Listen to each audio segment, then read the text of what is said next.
Have you ever missed someone and then realized you don't actually miss them, you miss how things felt in your head? Yeah, that uncomfortable pause you just felt? That's the topic. Because a lot of us don't fall in love with a person. We fall in love with an idea. An idea of who they could be. An idea of how things might turn out.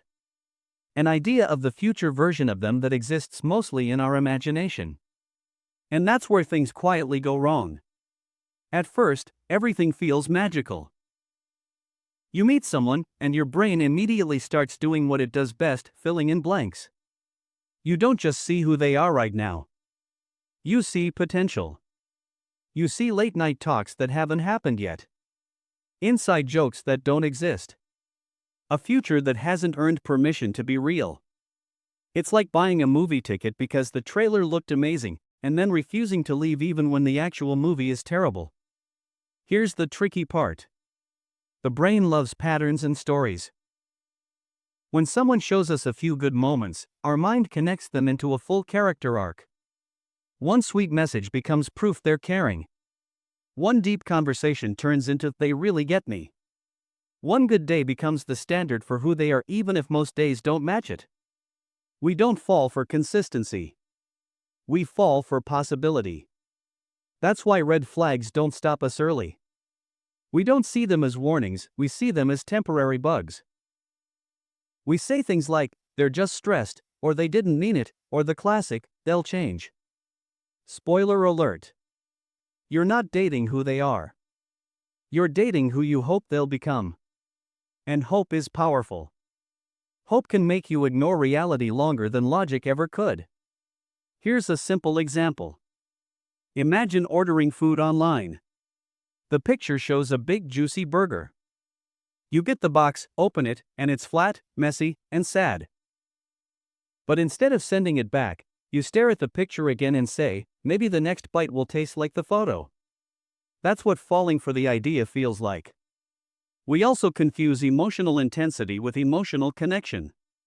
When something is uncertain, it feels exciting. When someone is inconsistent, it keeps your brain busy. You're not addicted to them, you're addicted to the mental work of trying to figure them out. Calm feels boring when you're used to chaos. Consistency feels dull when you're used to emotional guessing games. So we tell ourselves, "I've never felt this way before," when what we really mean is, "this is unpredictable enough to keep my brain engaged." Another reason we fall for ideas instead of people is loneliness. When you feel unseen for a long time, even a little attention feels huge. A small effort from someone can feel like a miracle when you've been starving emotionally. And once your mind creates a story around them, you start protecting that story. You explain their behavior to others. You explain it to yourself. You lower expectations just to keep the fantasy alive. You don't want to lose them. You want to avoid admitting the idea was wrong. That realization hurts more than the breakup. Because letting go of a person is painful. Letting go of a future you imagined feels like grief. Here's where humor sneaks in. Think about how many times people say, "they're not like this usually," when usually happened maybe twice. That's not a pattern, that's a highlight reel. We don't fall for who shows up every day. We fall for who showed up once, and then disappeared. And here's the uncomfortable truth. If you have to constantly imagine a better version of someone to stay interested, that's not love, that's emotional editing. Real connection doesn't require imagination to survive. It doesn't need excuses, translations, or future promises to feel safe. The right person doesn't make you work overtime to feel secure. So how do you know if you're falling for the idea instead of the person? Ask yourself this.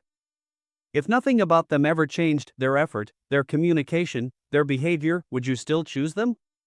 Or are you staying for the potential update your brain keeps waiting for? Because love isn't built on one day. It's built on "this is who they are." And the moment you stop dating potential and start dating reality, something shifts. You stop chasing. You stop overthinking. You stop trying to earn basic emotional presence. You don't need someone who fits your imagination. You need someone who fits your nervous system. So if you've been stuck missing someone lately, be gentle with yourself. You're not weak. You're not foolish. You're human. The brain is really good at storytelling, especially when the heart wants meaning.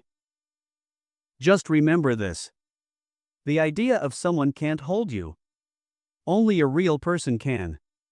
Welcome to Fistica, where we don't chase illusions. We understand them.